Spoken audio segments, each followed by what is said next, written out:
Trust declining in the news media, that's not really anything that people don't know about. But we're going to talk about this, exploring the links between political polarization and declining trust in the media. Joining us right now is Scott Baradell, an expert on branding and trust, and he heads up Idea Grove, and he's on the other end of our line right now. Good morning, Scott. Good morning. What is Idea Grove? We are a PR and marketing firm. We're based in Dallas, Texas. Mostly work with B2B companies, but we help a lot of companies with their reputation and other things. All right. And, the trust in the news media from Americans, it's been declining over the years. From your perspective, why has this been happening, and for how long has this been going on, this lack of trust? Well, I mean, I think the timing has been aligned with what's happened with our politics. So it's hard to know. It's a chicken and egg situation. Politics has become more and more divisive to where, the parties used to be able to work together to now where they hate each other. And in the media, it's kind of the same way. And people have picked their sides and they go further and further down the rabbit holes. And the other side just seems more and more distant after a certain point. And you don't trust them at all. Yeah, and it seems like it's when you look at the mainstream media here, you have just on the surface, it looks like you have one network who's taking the side of one political party. You got another network taking the side of a political party. Where things go wrong there, because years and years and years ago, there was a big emphasis of reporting things and calling things right down the middle, and that seems to be a thing of the past anymore. Yeah, people don't even believe kids. My kids, they don't even believe it's true. But I'm old enough to remember being part of the days when on newspaper teams, it didn't matter if the person I was working with, the story was conservative, liberal, whatever.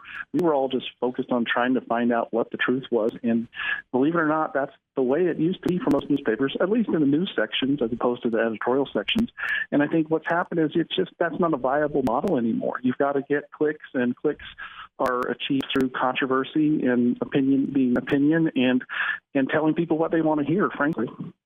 Has social media, Facebook, X, and all that, has that made the trust in the news media worse, do you think? Or, what kind of an impact has social media had?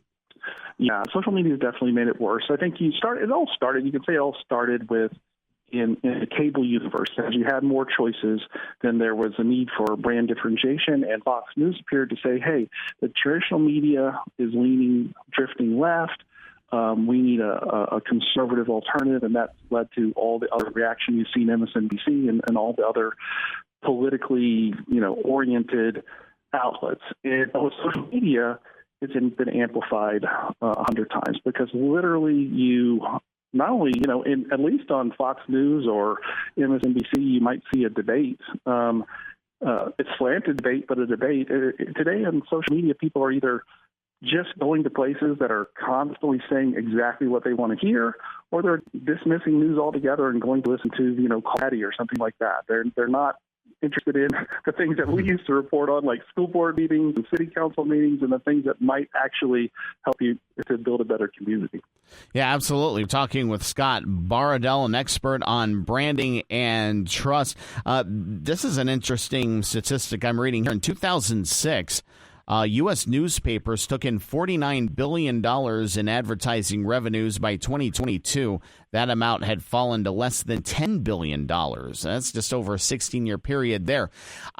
Is that because of this distrust in media? Is it because of just things in technology? They change so rapidly anymore, and everyone's going online. Is it kind of a combination of the two as to why newspapers have fallen over the years?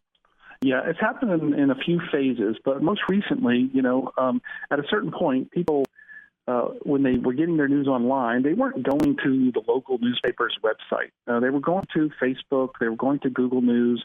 That's where people would get their news. And so the big newspaper outlets and other media outlets cut deals with Facebook and Google to where they would in Apple to where they would share in the proceeds of the advertising. Because the advertising money was all coming to Google and Facebook now. But at least they would cut a deal and say, hey, the newspapers would say, hey, you're using my news, you have to pay me something. And so they'd share the ad revenues. Well, now people are getting it through AI, they're going to podcasts, they're going to TikTok. And what seemed like a bad deal for newspapers, or they were complaining about it then with Google and Facebook, it's only gotten 10 times worse now. Yeah, and Scott, we have less than a minute left here. Any way that the media can get the public's trust back, or is it does it seem impossible these days?